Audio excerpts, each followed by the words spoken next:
What I'm really excited going forward for the blockchain industry is actually for blockchain tech to fade into the background.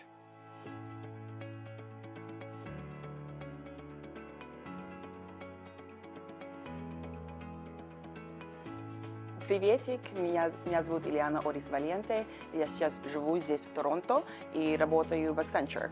Fantastic. You want to do in Spanish too? Hola, buenos días, mi nombre es Iliana Oris Valiente, yo estoy aquí en Toronto, en Canadá, y estoy trabajando con Accenture. My childhood was unusual in the sense that I was born in Russia, but I spent time growing up in Cuba and then going back to Russia. You could not ask for two countries that are more diverse from a climate standpoint, from the coldest of the cold to the warmest of the warmest, to a culture, to the language and everything in between.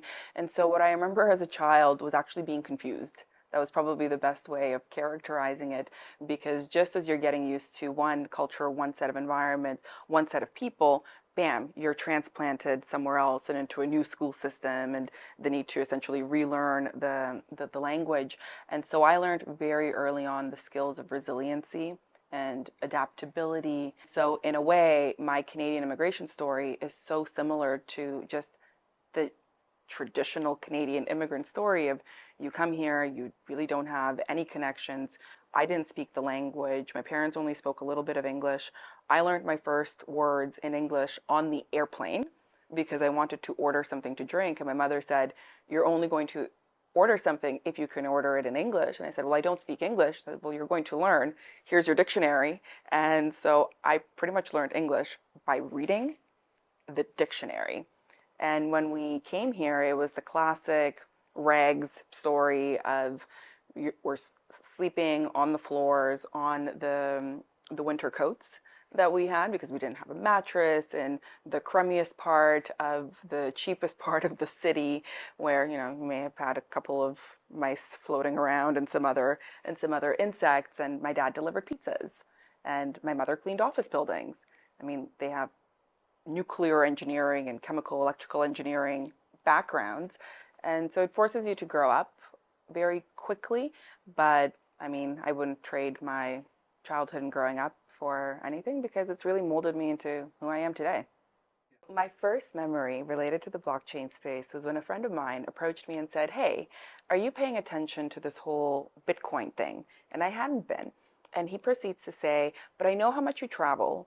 And I remember you telling me a story of how you always have foreign currencies that you keep in a little Ziploc bag when you come back from your travels. So you come back from Switzerland, you have extra Swiss francs, you put them in a Ziploc bag and you put them in a drawer, saying the next time I go to Switzerland, I will remember to bring this with me." Unfortunately, the next time you go to Switzerland, you're accidentally rerouted from the UK and you didn't get a chance to go back home. And so you're like, "Whoops, I'm kind of taking currency out of circulation. Please don't report me." And so because I was always doing that travel and complaining about the foreign currencies, I was like, oh, a global currency that is ready-made for the internet?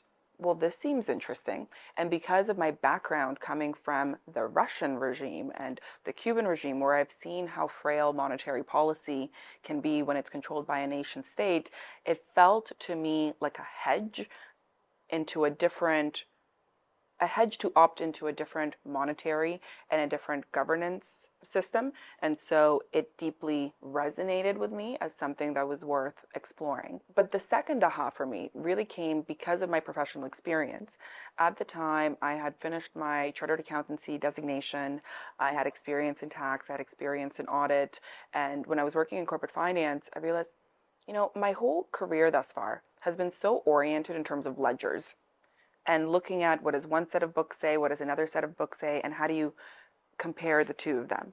And if blockchain is really about distributed ledger tech, is that going to be pretty significant as a step change for the accounting industry, for the auditing profession? And so suddenly my interest was piqued because it wasn't just a personal interest and curiosity. I thought, wait a second, this is going to have a pretty broad systemic impact, and this is worth paying attention to. And it was that second insight that really propelled me into working in this industry. What I'm really excited going forward for the blockchain industry is actually for blockchain tech to fade into the background. For most people, they have no idea how the internet actually works. They don't know really what a browser is or how an email arrives in their inbox.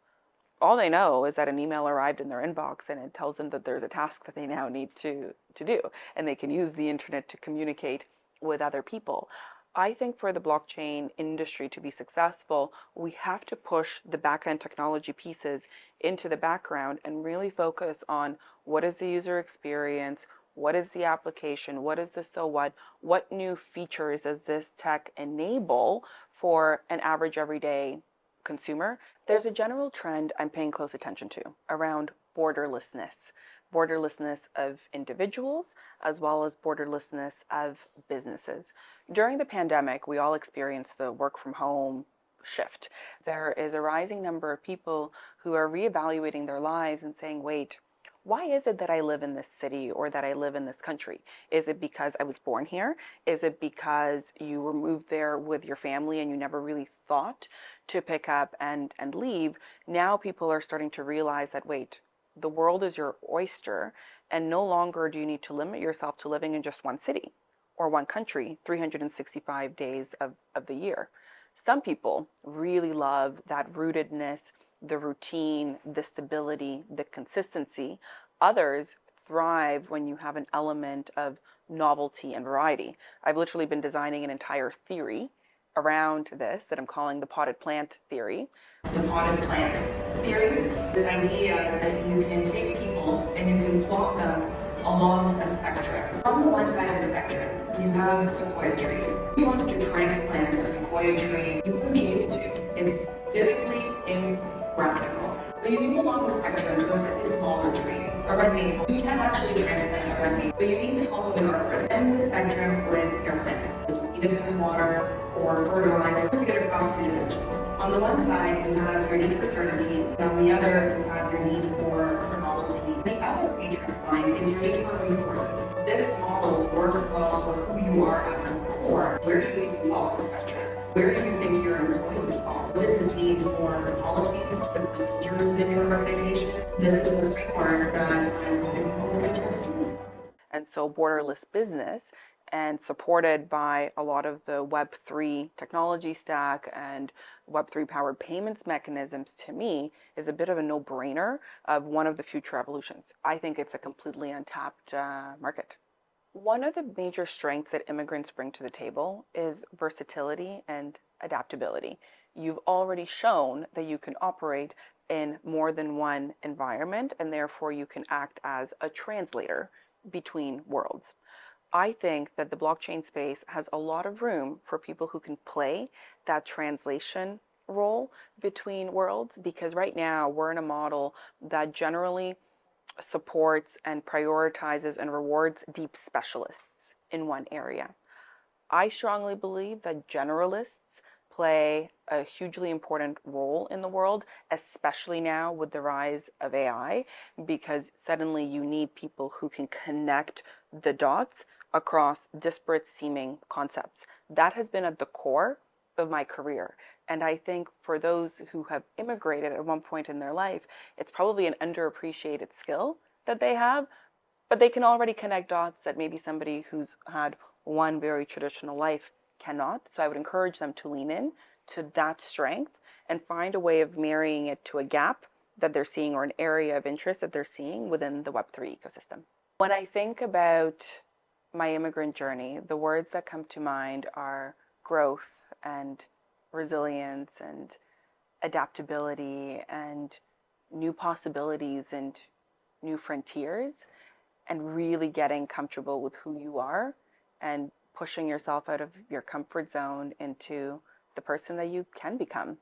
What I would tell listeners is that as an immigrant, as whoever, whatever your background is, lean into who you are. There's only one version of you.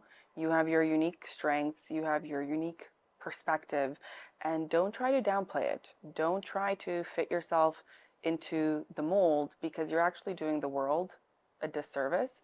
The more you lean into who you are, the better your outcomes will be. That's certainly been the case for me, where I've often felt out of place pretty much everywhere I went. In Siberia, I was the only little kid that looked like me with my afro. My hair is naturally very curly as opposed to the straight style today. And so you look at a place and you try to blend in.